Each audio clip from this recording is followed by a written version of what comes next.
ওং নমঃ শিবায়। জয় শঙ্কর শম্ভু। নমস্কার প্রিয় ভক্তবৃন্দ, আশা করি ভগবান শিবের কৃপায় আপনারা সকলে খুব ভালো আছেন এবং সুস্থ আছেন। আজ 27শে জুলাই, বাংলার 10ই শ্রাবণ। আজ শ্রাবণ মাসের দ্বিতীয় সোমবার, মহাদেবের আরাধনার এক মহা শুভ দিন। আজকের এই মহাপুণ্যময় দিনে অসংখ্য ভক্ত নিষ্ঠা ভরে বাবার হয়তো পুজো করছেন, বাবার মাথায় জল এবং বেলপাতা নিবেদন করছেন, কেউ বা বাবার কোনো মন্ত্র জপ বা শ্রবণ করছেন। কিন্তু প্রিয় ভক্তবৃন্দ, শাস্ত্রে বলা হয়েছে শ্রাবণ মাসে শুধু শিব পুজো, উপবাস বা জল নিবেদন করলে ভগবান শিবের পুজো পূর্ণতা লাভ করে না। শ্রাবণ সোমবারে শিব ব্রতকথা ভক্তি ভরে শ্রবণ করাও এই শ্রাবণ মাসের শিব পুজোর এক অন্যতম গুরুত্বপূর্ণ অঙ্গ।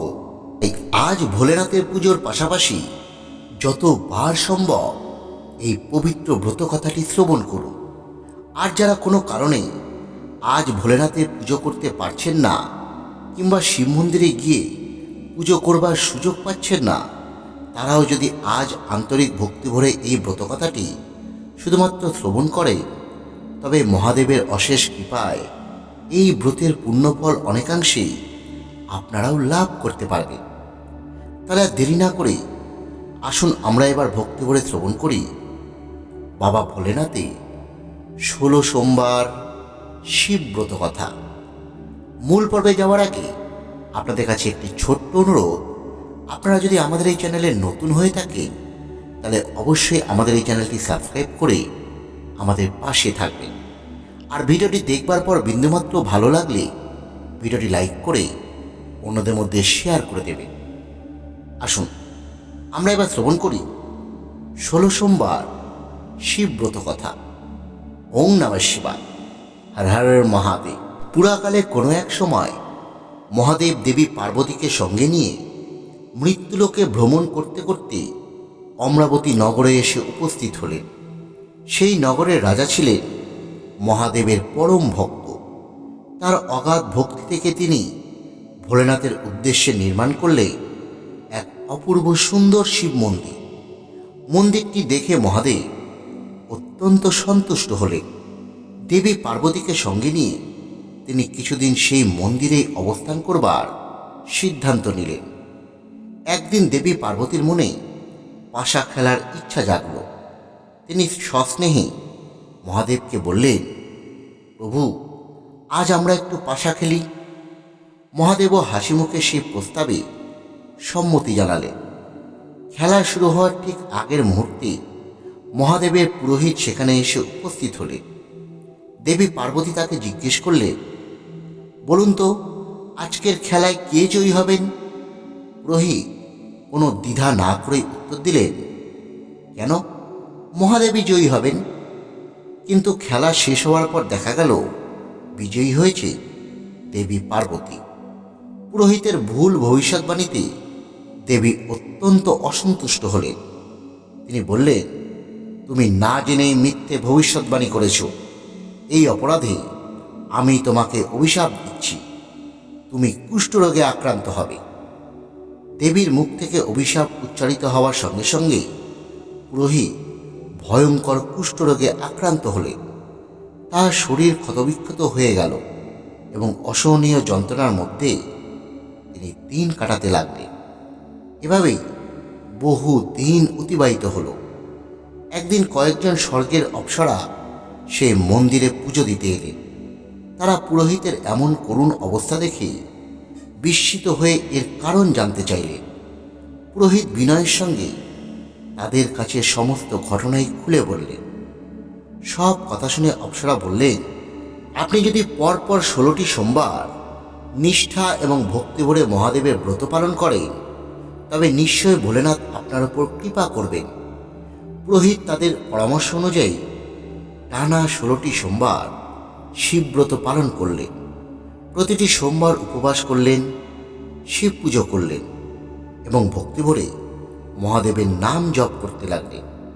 অবশেষে তার অটল ভক্তিতে সন্তুষ্ট হয়ে ভোলেনাথ তাকে কুষ্ঠ রোগ থেকে সম্পূর্ণ মুক্ত করলেন। এরপর থেকে পুরোহিত প্রতি সোমবার আরও গভীর ভক্তি ভরে মহাদেবের আরাধনা করতে লাগলেন। কিছুদিন পরে আবার মহাদেব এবং দেবী পার্বতী সেই মন্দিরে এলেন।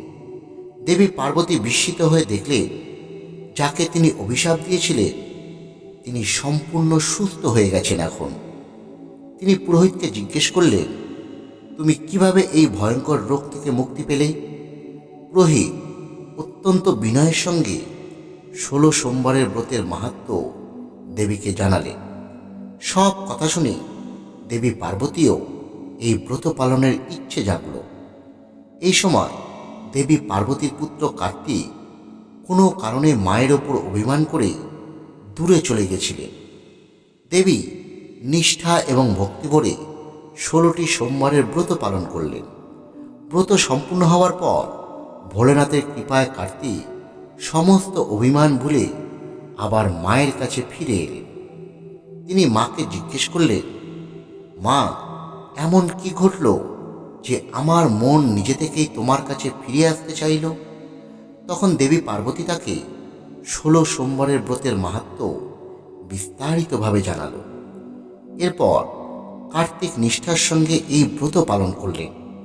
কিছুদিন পরে তার বহুদিনের বিচ্ছিন্ন এক ব্রাহ্মণ বন্ধুর সঙ্গে তার পুনরায় দেখা হয়ে গেল। বন্ধুটি বিস্মিত হয়ে জিজ্ঞেস করলে, এতদিন পরে আমাদের আবার দেখা হলো, এটি কিভাবে সম্ভব হলো কার্তিক? কার্তিক তখন তাকে 16 সোমবারের ব্রতের মাহাত্ম্য এবং মহাদেবের কৃপা শক্তির কথা জানালেন। সে ব্রাহ্মণ যুবকের মনে তখন বিবাহ করার প্রবল ইচ্ছে ছিল। একদিন তিনি একটি রাজ্যে গেলেন। সেখানে রাজকন্যা স্বয়ম্বর সভা বসেছিল।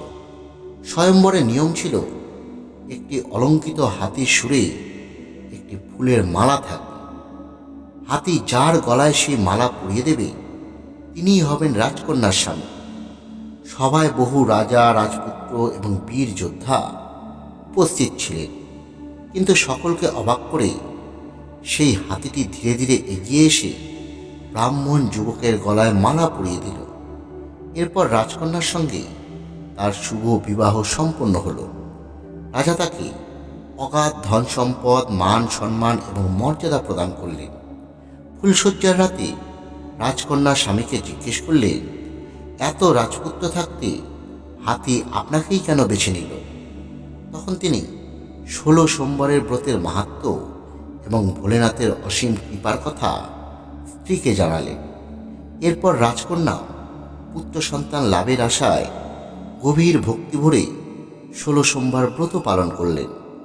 মহাদেবের আশীর্বাদে অল্প দিনের মধ্যেই তিনি এক সুন্দর পুত্র সন্তানের জন্ম দিলেন। ছেলেটি বড় হয়ে একদিন মায়ের কাছে জানতে চাইল, মা, এমন কি পুণ্যকর্ম ছিল যার ফলে আমি তোমার সন্তান হয়ে জন্মেছি? তখন তার মা তাকে 16 সোমবারের শিবব্রতের মাহাত্ম্য এবং ভোলেনাথের অসীম কৃপার সেই অলৌকিক কাহিনী শুনিয়ে দিলেন। এইভাবে একজনের মুখ থেকে আরেকজনের মুখে ছড়িয়ে পড়তে লাগলো 16 সোমবারে শিবব্রতের মাহাত্ম্য। প্রিয় দর্শক বন্ধুরা, এই ছিল পবিত্র 16 সোমবারে শিবব্রত কথা। আপনাদের যদি আজকের এই পবিত্র শিবব্রত কথাটি ভালো লেগে থাকে তাহলে ভিডিওটি অবশ্যই একটি লাইক করবেন এবং অন্যদের মধ্যে শেয়ার করে দেবেন। আর ভগবান শিবের বিশেষ কৃপালাভের জন্য একটি বার কমেন্টে লিখবেন, ওং নমঃ শিবায়। আবার আসছি নতুন একটি ভিডিও নিয়ে। ততক্ষণের জন্য বিদায় জানাচ্ছি। ধন্যবাদ। সকলে ভালো থাকবেন।